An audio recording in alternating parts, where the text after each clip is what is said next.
ஃப்ரெண்ட்ஹுட்ஸ் மக்களுக்கு வணக்கம். இன்னைக்கு நம்மளோட ஷோல யார பத்தி பேச போறோம் அப்படின்னா, ரீசென்ட்டா பார்த்தீங்கன்னா, ஒரு ஆடியோ லான்ச் ரொம்ப பிரம்மாண்டமா நடந்தது. அதுல வந்துட்டு வனிதா விஜயகுமார் அண்ட் ஜோவிகா விஜயகுமார் இவங்க 2 பேருமே பேசியிருக்காங்க. ஏன் அப்படின்னா, ஆக்சுவலி ஜோவிகா விஜயகுமார் வந்துட்டு பார்த்தீங்கன்னா, ஒரு படம் ப்ரொடியூஸ் பண்ணியிருக்காங்க. அந்த படத்த டைரக்ஷன் பண்ணது வனிதா விஜயகுமார். இந்த படம் வந்து கொஞ்ச நாளுக்கு முன்னாடியே பயங்கரமா பேசப்பட்டது. ரொம்பவே பெரிய விமர்சனத்துக்கு ஒரு ஆளான படம் அப்படின்னா, இந்த படத்த சொல்லலாம். ஸோ எந்த படம் அப்படின்றத கண்டிப்பா நீங்க கெஸ் பண்ணியிருப்பீங்க. எஸ், மிஸ்ஸஸ் அண்ட் மிஸ்டர் படத்த பத்தி தான் இப்ப நாம பேச போறோம். வாங்க ஷோக்குள்ள போலாம். ஸோ ரீசெண்டா நடந்த ஃபங்க்ஷன்ல பாத்தீங்கன்னா, வனிதா விஜயகுமார் வந்து நிறைய விஷயம் ரொம்ப எமோஷனலா பேசி மேடையிலே கண் கலங்கியிருந்தாங்க. அந்த வீடியோ பயங்கர வைரலா போய்கிட்டு இருக்கு. இன்னொரு பக்கம் ஜோவிகா அவங்களும் அழுது தன்னோட அம்மாவோட கஷ்டத்தை வந்து புரிஞ்சுக்கிட்டு அவங்கள பத்தின நிறைய விஷயங்களையுமே சொல்லி ஷேர் பண்ணி, யாரும் வந்து அவங்கள மீம் பண்ணாதீங்க, ட்ரோல் பண்ணாதீங்க, கிண்டல் பண்ணாதீங்க, என் அம்மாவை பத்தி யாரும் நெகட்டிவா பேசாதீங்க அப்படின்னு சொல்லி அவ்வளோ விஷயம் அவங்களுமே ஷேர் பண்ணியிருந்தாங்க. உண்மையிலே இந்த காலகட்டத்துல வந்து ரொம்ப ஒரு போல்டான லேடி அப்படின்னா நம்ம வனிதா விஜயகுமாரை தான் சொல்லுவோம். ஸோ வனிதா விஜயகுமார் அப்படிங்கிறது இப்ப வரைக்கும் அவங்க அப்பா மேல எவ்வளோ ஒரு அன்பு வச்சிருந்தாங்கன்னா, அவங்களோட பேரை கல்யாணத்துக்கு அப்புறம் மாத்திக்காம இருக்காங்க இன்னைக்கு வரைக்கும். ஏன்னா பல பெண்கள் கல்யாணம் ஆன அடுத்த நிமிஷமே வந்து பாத்தீங்கன்னா ஹஸ்பண்ட் நேம் வந்து சேர்த்துப்பாங்க. அப்படி இருக்கிறப்போ இவங்க வந்துட்டு கல்யாணம் ஆன நாள்ல இருந்தே வந்து இது வரைக்கும் தன்னோட ஹஸ்பண்ட் பேரையுமே எங்கேயுமே சேர்க்காம இருந்திருக்காங்க. அவங்களோட பேர் எப்பவுமே வனிதா விஜயகுமாரா தான் இருந்திருக்கு. சரி, இதுதான் தெரிஞ்ச கதையாச்சு. இப்ப இதுல நீங்க என்ன சொல்ல போறீங்க அப்படின்னு தானே கேக்குறீங்க. அதுதாங்க இப்ப பிரச்சனையே. அதாவது எல்லாரும் வனிதா விஜயகுமார்னு சொல்லது போக, இப்போ ஜோவிகா விஜயகுமார் அப்படின்னு சொல்றாங்களாம். அதுல ஒரு பிரச்சனை கிளம்பி இருக்கு. சோ அந்த பிரச்சனையை பத்தி தான் இப்ப நம்ம பேச போறோம். சோ என்ன அப்படின்னா, வனிதா விஜயகுமார் ஓகே அவங்க அப்பா பேர் போட்டுக்கிறாங்க. தாத்தா பேர் எப்படி அந்த பொண்ணு போட முடியும்? அவங்க தான் இப்போ குடும்பத்தோட சேர்ந்தே இல்லையே. அந்த குடும்பத்துல தான் யாருமே இவங்கள சேர்க்கலையே. இவங்க தனியா தானே இருந்துகிட்டு இருக்காங்க. அப்படி இருக்கிறப்ப எப்படி இவங்க வந்து தாத்தா பேரை வச்சு இவங்க போடுவாங்க அப்படின்னு நிறைய பேர் கமெண்ட்லாம் பண்றாங்களா நெகட்டிவா. ஸோ அதுல என்ன நடந்தது, எதுக்காக இந்த பேர் வந்து இப்படி இருக்கு அப்படின்றத வந்து வனிதா ஓப்பன் டாக்கா ஒரு விஷயம் சொல்லியிருக்காங்க. ஸோ என்ன அப்படின்னு பார்த்தீங்கன்னா, ஜோவிகா விஜயகுமார்னு இருக்கிறது என்னோட தனிப்பட்ட விஷயம். நான் வந்து என் அப்பா பேரை மாத்தாம வச்சிருக்கணும் அப்படின்றதுக்காக வச்சிருக்கேன். அது மட்டும் இல்லாம ஜோவிகா விஜயகுமார் வச்சதுக்கு ஒரு பெரிய காரணம் இருக்கு. இது வரைக்கும் நான் அதை எந்த ஒரு ஸ்டேஜ்லயுமே சொன்னதில்லை. இந்த ஸ்டேஜ்ல உங்களுக்காக நான் சொல்றேன் அப்படின்னு சொல்லி ஓப்பன் டாக்கா அந்த விஷயத்த சொல்லியிருந்தாங்க. என்ன அப்படின்னா, ஆக்சுவலி வனிதா விஜயகுமார் அவங்களுக்கு வந்து கல்யாணம் ஆனதுக்கு அப்புறமா ஸ்ரீஹரின்ற ஒரு மகன் பிறந்திருக்கான். ஸோ அதுக்கப்புறம் ஒரு 3 வருஷத்துல தான் வந்துட்டு அவங்களோட ஃபர்ஸ்ட் ஹஸ்பண்டா அவங்க பிரிஞ்சிருக்காங்க. அவங்க 2 பேருக்குள்ள நிறைய பிரச்சனைகள் வந்திருக்கு. நிறைய பிரச்சனைகள் வரும்போது ஜோவிகா வந்துட்டு அவங்க கேரிங்கா இருந்திருக்காங்க. அந்த நேரத்துல விஜயகுமார் என்ன பண்ணிருக்காரு அப்படின்னா, அப்ப எல்லாருமே ஒன்னா இருந்தாங்க. இவங்க மேல எல்லாருமே ரொம்ப அன்பும் அக்கறையுமாவே இருந்தாங்க. ஸோ அப்ப எல்லாருமே ஒன்னா இருந்தாங்க. இவங்க மேல ரொம்ப அன்பும் அக்கறையும் உடையவங்களாவே அவங்க ஃபேமிலியில இருந்திருந்தாங்க. ஸோ அப்படி இருக்கிறப்ப விஜயகுமார் என்ன நினைச்சிருக்காரு அப்படின்னா, இவங்க 2 பேரும் இப்படி ஒன்னா இருந்து சண்டை போட்டுக்கிட்டே இருந்தா அது வந்து இருக்கிற குழந்தைக்கும் சரி, பிறக்க போற குழந்தைக்கும் சரி பெரிய பிரச்சனையை கொடுக்கும். அதனால இப்போதைக்கு நீங்க 2 பேரும் பிரிஞ்சு இருங்க அப்படின்னு சொல்லி அவங்க அப்பாவே சொல்லியிருக்காரு. அப்படி பிரிஞ்சு இருங்கன்னு சொல்லும் போதுதான் வனிதா விஜயகுமார் என்ன பண்ணிருக்காங்கன்னா, அமெரிக்காவுக்கு அனுப்பி வச்சிருக்காங்க. நீ அங்க போய் கொஞ்ச நாள் ரிலாக்ஸா ஸ்ட்ரெஸ் இல்லாம இருங்க, குழந்தையெல்லாம் நல்லபடியா பிறக்கட்டும், அதுக்கப்புறம் வந்து இந்த பிரச்சனையை நம்ம ஃபேஸ் பண்ணிக்கலாம் அப்படின்னு சொல்லி விஜயகுமார் தான் அவங்களை வந்துட்டு அமெரிக்காவுக்கு அனுப்பி வச்சிருக்காரு. ஸோ அந்த டைமிங்ல விஜயகுமார் என்ன யோசிச்சிருக்காரு அப்படின்னா, பொண்ணும் அந்த குழந்தையும் தான் ரொம்ப முக்கியம் அப்படின்னு சொல்லி யோசிச்சிருக்காரு. ஸோ இவங்க என்ன பண்ணிருக்காங்கன்னா, ஸ்ரீஹரியோட சேர்ந்து ஜோவிகா பிரெக்னெண்டா இருக்கும்போது அமெரிக்காவுக்கு போயிருக்காங்க.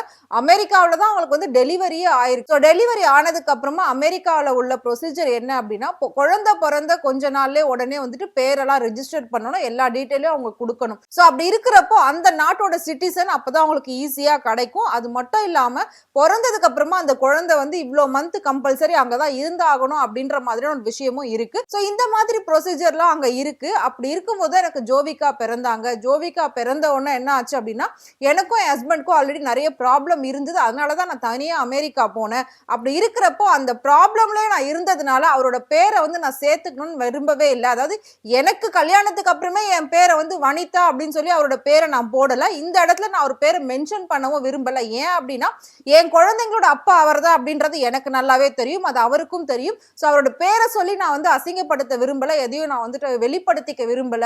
அப்படி இருக்கிறப்போ இப்போ வரைக்கும் அவரோட லைஃப்ல நல்லபடியா இருந்துகிட்டு இருக்காரு. நானும் என் குழந்தைங்களோட என் லைஃப்ல நல்லபடியா இருந்துட்டு இருக்கேன். என் பையன் கூடிய சீக்கிரம் என்ன புரிஞ்சுக்குவான் அப்படின்னு நான் நினைச்சிட்டு இருக்கேன். அது மட்டும் இல்லாம என் பேரை நான் மாத்திக்க விரும்பல அப்படிங்கிறப்போ அந்த நேரத்துல எனக்கு சப்போர்ட்டிவா இருந்தது, நான் நல்லா இருக்கணும்னு நினைச்சது, எனக்கு பொறுக்க போற குழந்தையும் சேஃபா இருக்கணும்னு நினைச்சது என்னோட அப்பா தான். சோ அதனால என் குழந்தை பேர் பின்னாடி என் அப்பா பேர் சேர்த்துக்கிறதுல எந்த ஒரு பிரச்சனையும் இல்லைன்னு எனக்கு தோணுச்சு. நான் எப்படி வனிதா விஜயகுமாரோ இருக்கணும் இப்ப வரைக்கும், அதே மாதிரி என் பொண்ணும் ஜோவிகா விஜயகுமாரா கடைசி வரைக்கும் இருக்கணும் அப்படின்றதுதான் என்னோட ஆசையா இருந்தது. அதனால நான் என் ஹஸ்பண்ட் பேரை போடாம என் அப்பா பேரை போட்டேன். இதுல என்ன தப்பு இருக்கு? தாத்தா பேரை வச்சுக்க கூடாதுன்னு யார் சொன்னது?